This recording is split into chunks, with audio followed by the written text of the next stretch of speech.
I stared at the boarding pass in my hand, still unable to believe we were finally heading to Bali. After 3 years together and months of planning, Sarah and I were about to start our honeymoon. "You excited, babe?" I asked, settling into my seat beside her. Sarah barely looked up from her phone. "Yeah, sure." Her fingers moved constantly across the screen. I leaned over slightly, trying to see what was so important, but she angled the phone away from me. "Work emergency?" I asked. "Something like that," she muttered, not meeting my eyes. I decided not to push it. Wedding stress was normal, right? I'd worked double shifts for 6 months to afford this trip to the luxury resort in Bali. Every overtime hour had been worth it to see Sarah's face light up when I showed her the booking confirmation. 8 hours later, we landed in paradise. The resort was even more beautiful than the photos. White sand beaches, crystal clear water, and our villa had a perfect view of the ocean. "I need to freshen up," Sarah announced the moment we walked into our room. "Sure, take your time. I'll unpack." She grabbed her phone and disappeared into the bathroom. I heard the shower running, but she was in there for nearly 2 hours. When she finally came out, her hair looked different, not wet like she'd just showered, but styled. Her lipstick was gone too. "Feel better?" I asked. "Much better," she said, avoiding eye contact again. That night, I lay in bed listening to her shower for the 3rd time that day. The sound of running water echoed in the bathroom while I stared at the ceiling, a cold knot forming in my stomach. "Sarah? Yeah? Everything okay? You seem distant." "Just tired from the flight," she called back. "You know how travel affects me." I wanted to believe her, but something felt wrong. This wasn't the Sarah I'd fallen in love with, the woman who can't wait to start our life together. This felt like a stranger wearing my wife's face. The paradise I'd imagined was already starting to crack, and I didn't even know the worst was yet to come. I woke up early on our 2nd day, determined to make this honeymoon special, despite yesterday's weirdness. Sarah was still sleeping, so I decided to surprise her with breakfast in bed from the resort's restaurant. 20 minutes later, I returned with a tray of tropical fruits and fresh pastries, expecting to find my wife awake and grateful. "Sarah?" I called softly, approaching the bathroom door. "I brought breakfast." No answer. I knocked gently. "Babe?" Still nothing. Maybe she'd gone to the balcony for some fresh air. I walked toward the sliding glass doors and heard voices. Sarah's distinctive laugh mixed with a man's deeper voice that made my blood run cold. My heart stopped. I knew that voice. Through the slightly open balcony door, I saw my wife in the arms of David Rodriguez. My best friend since college, the best man at our wedding just a week ago. They were kissing passionately, completely lost in each other. "I can't believe Marcus doesn't suspect anything," Sarah whispered between kisses. David chuckled, running his hands through her hair. "He's so naive. Poor guy worked overtime for months to pay for this resort." "I know," Sarah giggled. "If only he knew he was funding our romantic getaway instead of his honeymoon. Think he'll figure it out?" "Marcus, please. He still thinks I was working late all those nights I was at your place. The man sees what he wants to see." I stood frozen, the breakfast tray trembling in my hands. The betrayal cut deeper than any physical pain I'd ever experienced. Not just my wife, the woman I'd promised to love forever, but David, the man I'd considered a brother since freshman year. "We should be more careful, though," David said. "Just a few more days and we can stop pretending." "What do you mean?" Sarah asked. "After the honeymoon, you can divorce him, take half his stuff, and we can be together properly." My legs nearly gave out. They weren't just having an affair, they were planning to destroy my entire life. I quietly backed away from the balcony, my hands shaking uncontrollably as I set the tray down on the dresser. My world had just collapsed, but as I stood there processing their cruel words, something unexpected happened. The shock began transforming into something else, cold, calculated anger. They thought I was naive, stupid, easy to manipulate. I was about to prove them very, very wrong. I spent the rest of that morning pretending everything was normal while my mind raced with plans. When Sarah and David returned from their private moment, I greeted them with a smile. "There you are. I was wondering where everyone went." Sarah kissed my cheek, the same lips that had been on David's face minutes earlier. "Just getting some fresh air, honey." "And I was exploring the resort," David added smoothly. "This place is incredible, man. Thanks for inviting me along." Of course. What are best friends for? I watched them exchange a quick glance, probably amazed by how well their deception was working. Actually, Sarah said, I think I'll spend the afternoon at the spa. I need some relaxation time. Great idea, I replied. David, want to hit the beach? Actually, I was thinking of exploring more of the island, he said quickly. You know, taking photos for Instagram. Perfect, I longed. I'll just relax by the pool then. They thought they were so clever. As soon as they left, undoubtedly heading to some secluded spot, I made my way to the concierge desk. Excuse me, I said to the young woman behind the counter. Her name tag read, Lisa Park. How can I help you, Mr. Chen? I'm having some concerns about my wife and friend. They seem very close. I'm probably being paranoid, but Lisa's expression softened. Your friend and wife do seem quite intimate. I've noticed them together several times when you weren't around. My heart pounded. You've seen them? I'm sorry, but yes. Would you like me to help you understand the situation better? Within an hour, Lisa had provided me with security footage, timestamps, keycard access records, and information about their secret meetings. Every lie, every deception, every moment of betrayal was documented. While they thought they were being romantic, I called my brother Tom back in Chicago. Tom, hypothetically speaking, what happens in a divorce if someone has evidence of adultery? In Illinois, the betrayed spouse typically gets everything, especially with solid proof. Why? Just curious about a case I read online. Well, if someone had video evidence, financial records, witness testimony, that person would own their cheating spouse in court. I smiled for the first time in days. Thanks, brother. As I hung up, a strange calm washed over me. I wasn't the victim anymore. I was becoming the architect of their downfall. The next 3 days were the most challenging acting performance of my life. Every smile at Sarah's fake affection, every laugh at David's jokes, every moment of pretending to believe their ridiculous excuses felt like swallowing poison. But I had a job to do. Marcus seems happier today, Sarah commented as we had breakfast on day 4. Maybe he's finally relaxing, David replied. You know how stressed he gets about work. If only they knew how hard I was working, just not on vacation relaxation. Lisa had become my secret ally, providing security footage that showed David entering our villa multiple times when I was at the gym or beach. She also gave me access to recorded phone conversations from the hotel's business center. David called someone yesterday, Lisa whispered during one of our meetings. He was bragging about finally getting Sarah and how the wedding was just perfect timing. Did you record it? Everything's recorded for security purposes. I can get you a copy. That evening, while Sarah claimed to be getting a massage and David was supposedly hiking, I discovered Sarah had carelessly left her phone charging in our room. My hands shook as I scrolled through her messages with David. 8 months of betrayal unfolded before my eyes.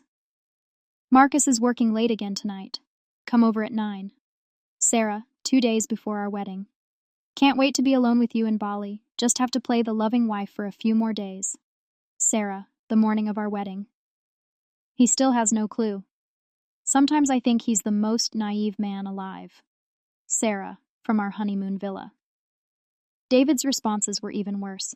Poor Marcus, working so hard while I'm stealing his wife. The irony is perfect. I screenshot everything, my rage building with each message. That night I called Amanda Foster, an investigative journalist Tom had recommended. Ms. Foss. Dear, I have a story you might be interested in. It involves a prominent businessman's daughter caught in a very public adultery scandal. James Williams's daughter, Sarah Williams Chen. You know her father? Everyone in Chicago business circles knows James Williams. If his daughter's caught in a cheating scandal, especially involving her new husband, that's front-page material. Can you provide evidence? Video footage, text messages, witness testimony, financial records, everything you need to destroy their reputations completely. Send me what you have. If it's as solid as you claim, I can make this story go national within 48 hours. By day 5, I had enough evidence to ensure Sarah and David would never recover from what was coming. The naive husband they'd been mocking was about to become their worst nightmare. Our last night in Bali had arrived, and I decided it was time to end this charade. I'd arranged something special through Lisa, A private dinner on the beach for 3 friends to celebrate their friendship. "This is so sweet of you, Marcus," Sarah said as we walked toward the candlelit table on the sand. "What's the occasion?" "I wanted to create a special memory with the 2 people I care about most," I replied, watching David shift uncomfortably. As we sat down, I observed them struggling to hide their intimacy. Sarah kept touching David's hand under the table while he gave her meaningful looks across the flickering candles. "You know," I said, raising my glass, "this trip has been incredibly enlightening. I've discovered things about both of you that I never knew before." They exchanged nervous glances. "Marcus?" David started. "What do you mean?" "I'm glad you asked." I pulled out my phone and set it on the table. "I want to share something beautiful I captured during our trip." I pressed play on the security footage of them kissing on our balcony. The color drained from both their faces as they watched themselves in passionate embrace on my phone screen. "Marcus, I can explain," Sarah stammered. "No need to explain," I interrupted, showing them the screenshots of their text messages. "I have 8 months' worth of explanations right here." David tried to stand up, probably hoping to intimidate me into backing down. "Sit down, David. You're going to want to hear this." He sat. "While you 2 were busy playing house and mocking the naive husband, I was building a case that would impress any prosecutor. Security footage, key card records, witness testimony, recorded phone calls, and of course, your own words planning my destruction." Sarah started crying. "Marcus, please, we can work through this." "Work through 8 months of lies? Work through you planning to divorce me and take half my assets? Work through my best friend bragging about stealing my wife?" "It wasn't supposed to happen like this," David said weakly. "You're right. It was supposed to happen after you'd completely destroyed my life. But here's what's actually going to happen." I leaned forward, my voice steady and cold. "Amanda Foster from the Chicago Tribune is publishing your story tomorrow. Prominent businessman's daughter caught cheating on Honeymoon. Your father's company stock is going to tank, Sarah. Your reputation will be destroyed across social media." Sarah's crying became hysterical. "You can't do this to my family." "You should have thought about your family before you decided to betray your marriage." I turned to David. "Your brother?" "Carlos will receive copies of everything tomorrow morning. I'm sure he'll be proud to learn what kind of man his little brother really is." "Oh, and your finance firm? They'll get their copies too."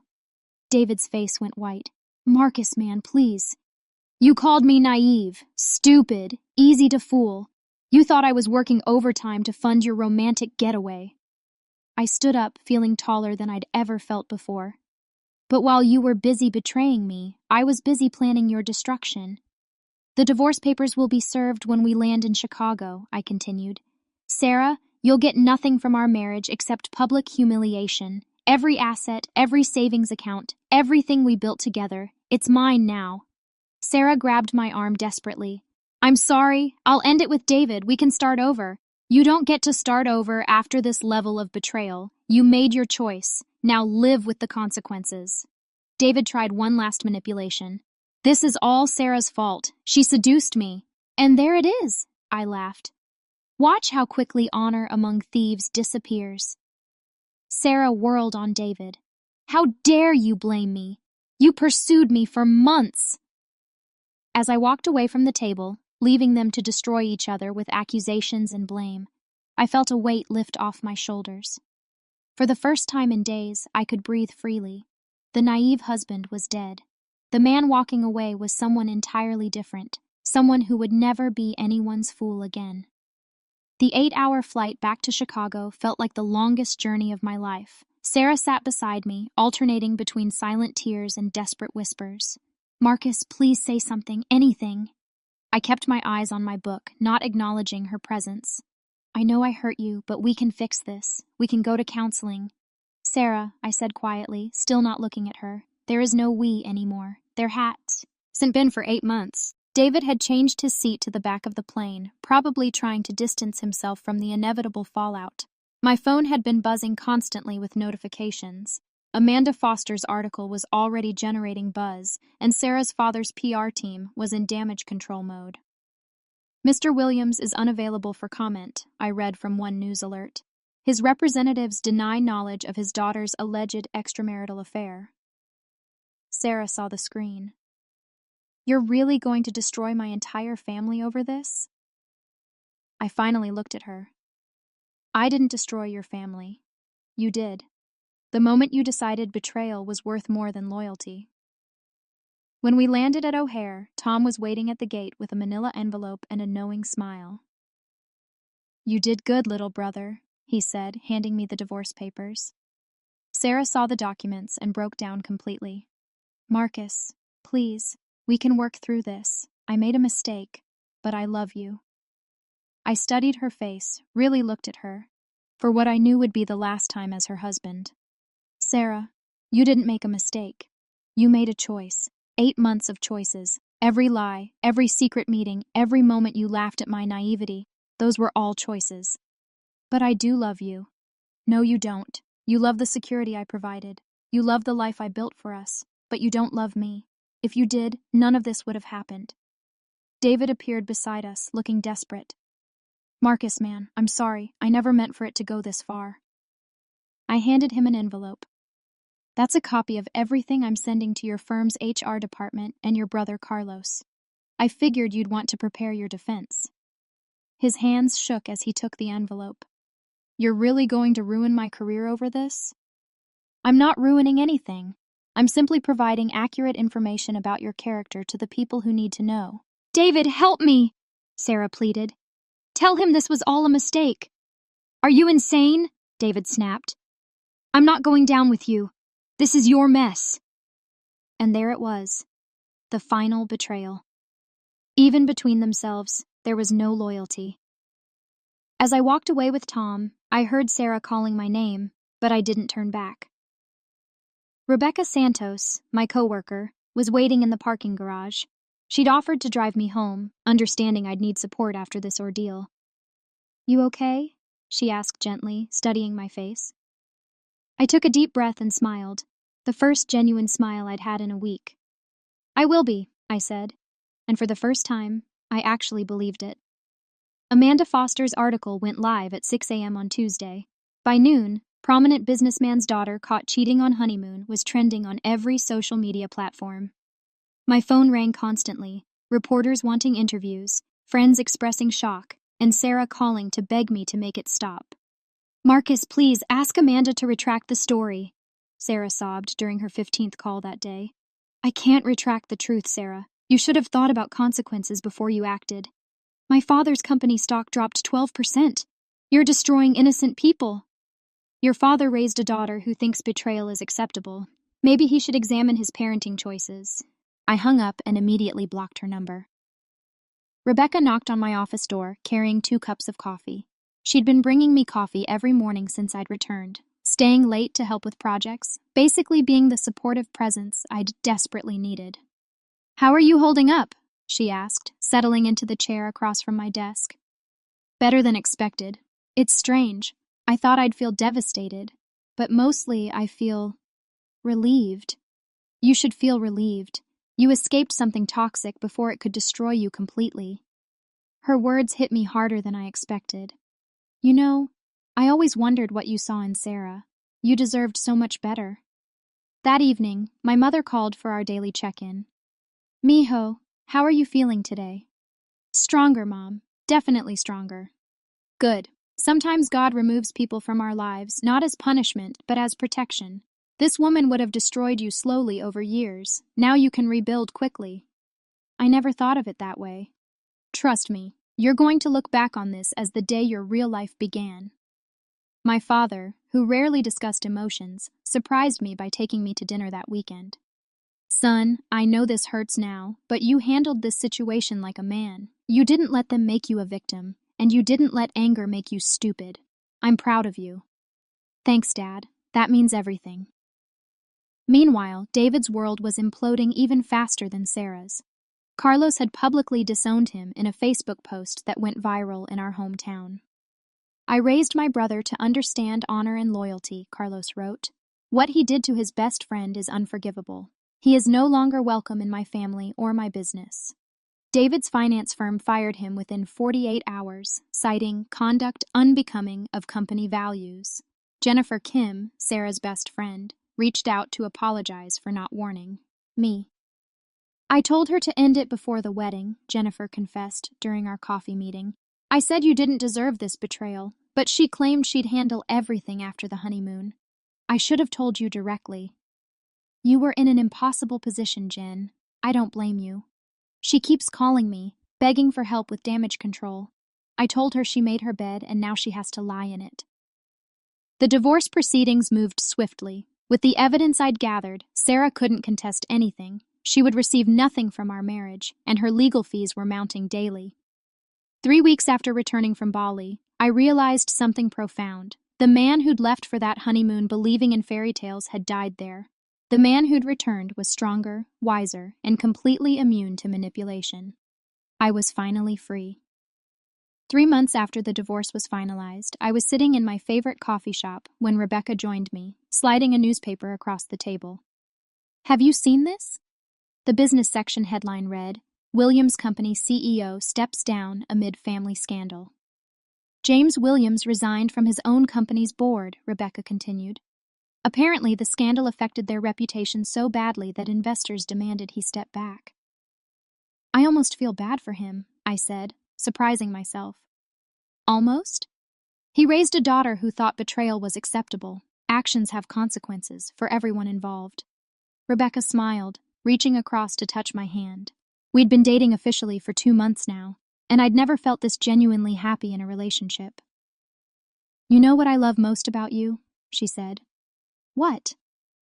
After everything you went through, you could have become bitter and closed off to love. Instead, you became stronger and more open to real partnership. She was right. The betrayal that should have destroyed me had actually freed me from a toxic relationship I hadn't even realized I was trapped in. What's the latest on Sarah and David? Rebecca asked. Sarah moved back in with her parents after being evicted from our old apartment. Last I heard, she's working at some small marketing firm in the suburbs, a far cry from her previous job. And David? Completely disappeared from our social circle. Carlos kept his word about cutting contact. Someone told me David moved to Phoenix, probably trying to escape the constant reminders of his choices. Do you feel satisfied with how everything worked out? I considered her question carefully. I don't feel satisfaction in their downfalls, but I don't feel sympathy either. They chose their path, and I chose mine. And you chose well. That weekend, Rebecca and I took a trip to California. As we walked along the beach at sunset, exactly 6 months after what would have been my honeymoon, she stopped and took my hands. Thank you, she said quietly. For what? For showing me what real loyalty looks like. For proving that not all men are willing to compromise their values for convenience or excitement. I pulled her close, watching the waves crash against the shore. You know what's funny? I used to think Sarah cheating on me was the worst thing that could happen. Now I realize it was the best thing. How so? It freed me to find something real, something built on honesty and respect instead of convenience and familiarity. Rebecca smiled. So you're grateful to Sarah? In a weird way, yes. She gave me the greatest gift without knowing it.